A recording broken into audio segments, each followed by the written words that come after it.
She shouted to her fighters about formation number 6. The girl smiled nervously, thinking that they had no chance with this tactic, since he couldn't move freely because of his friends on the other sides, so his movements were limited. Suddenly the hero rushed forward, and she thought it was a very stupid move to go straight at her. The hero grinned and the others started running. Jessica was very surprised. The fighters started looking around in panic and wondering what they were trying to do, then realized that they were changing formations. The girl waved her shield and told everyone not to panic. The hero shouted for everyone to change formation now to formation number 2. Jessica heard about formation 2 in a panic. One of the fighters shouted about this formation, telling them to be careful. Suddenly, they said in fear that they were attacking from behind, from all sides. The girl thought hard about what they were thinking. The hero's fighters stood up with shields in their hands. It turned out that the girl's fighters were surrounded and there was no escape route. She cursed sullenly and decided that he was making fun of her. A building appeared at night and Ash told everyone to listen carefully, because tomorrow they would need to use the knowledge of all the formations that the teams had learned to gain an advantage.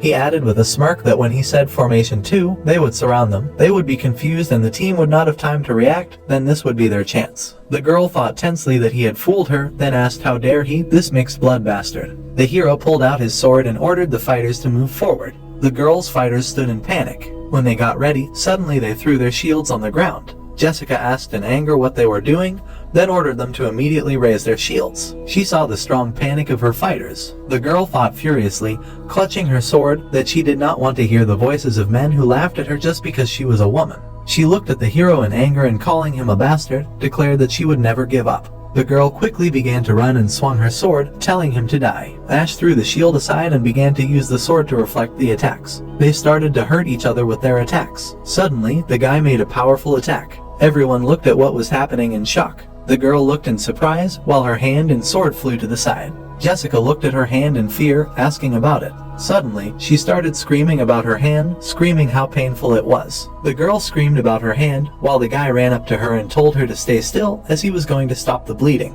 Ash looked at his reflection in the blade, wondering if he did the right thing. He thought that his goal was to block her blows and make her surrender. The sound of the fight was over. The guy decided that it seemed like he would have to train with the sword some more. Ben raised his hand up and declared that he declared teammate the winners of this fight, adding that the cadets of the 8th and 7th groups, including their leaders, passed the second stage of the test. The hero's fighters ran up to him and happily said that they did it. The man thought with a smirk that this guy wasn't bad, since besides his high Nagong, he used some really interesting techniques, and then he wondered if this drunkard actually taught him these techniques, and in such a short time he managed to perfect his Nagong, not to mention the strategy. He realized that he had greatly underestimated the guy and regretted that he couldn't take him as a student, since maybe they were facing a martial arts genius. Everyone admired the hero for using amazing tactics, and wasn't it wonderful, while Bruce asked him if he could see them. The man wondered how far he would get. Ben announced that the third fight would begin soon, ordering the teams to step forward and begin. The defeated fighters walked away silently. Jack frowned, realizing that he never thought that the hero would dodge his attack and even counterattack him. He was furious, thinking that he was playing with them, since this bastard kept his true potential a secret.